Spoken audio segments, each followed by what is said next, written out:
Yan, nakikabit na natin yung hose. Hindi naman natin igbitan itong mga tornilyo. Ganyan na muna. Dahil ililigtis uli natin. May niligtis na.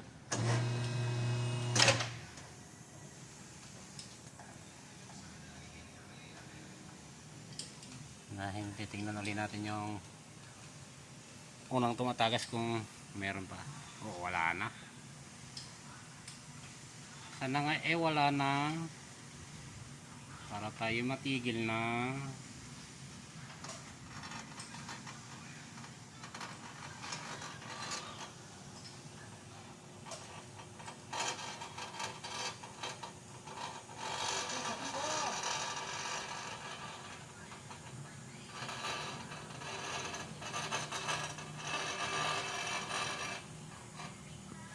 One, two, three, four. Pagka kung kayo ay naiinip, ganun lang technique, magbilang kayo.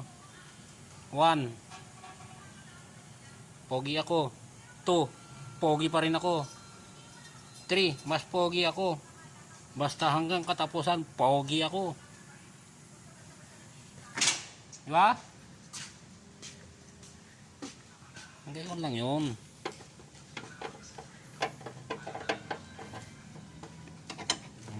Wait na natin yung gauge.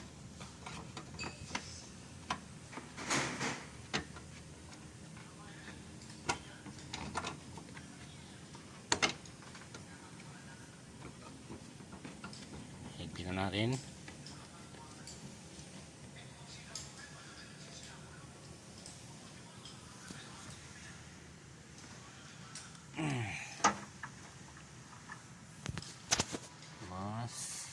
Kargaan ulit natin.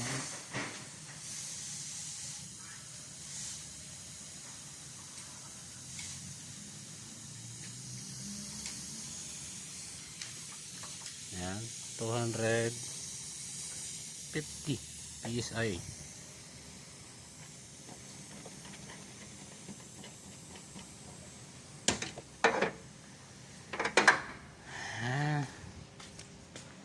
High pressure natin.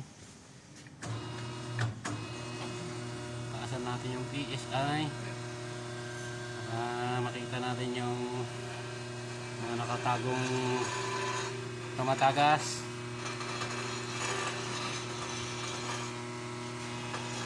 Yan nangyari sa kanya, pag tumatakbo na, doon na nagkakaroon ng leak.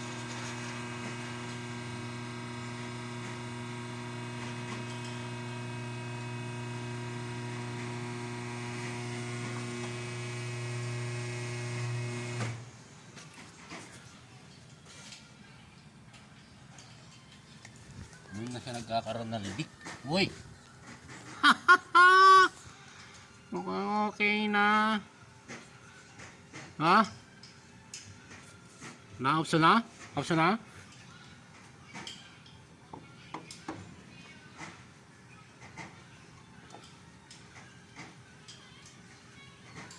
Oh. There you go. Mukhang wala na. Mukhang wala na. Ayan. Wala na oh.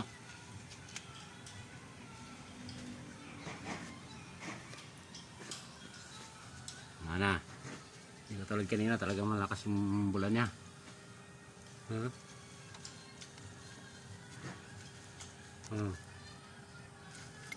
Sana. Okay. Tingnan din natin dito.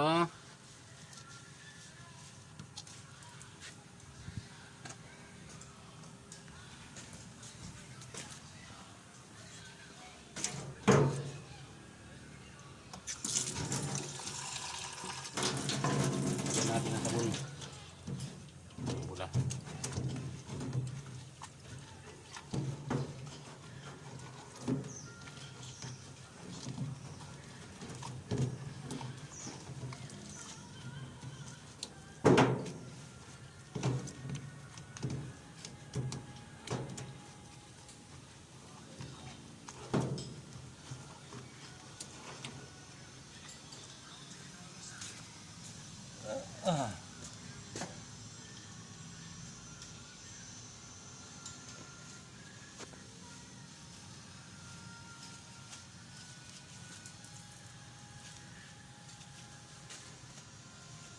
Wala.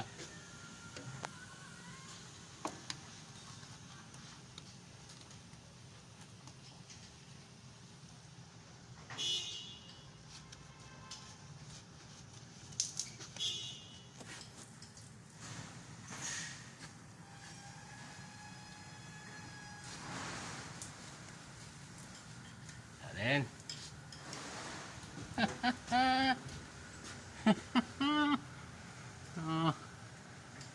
Kabit na natin yung linyada. Sige, mamaya na.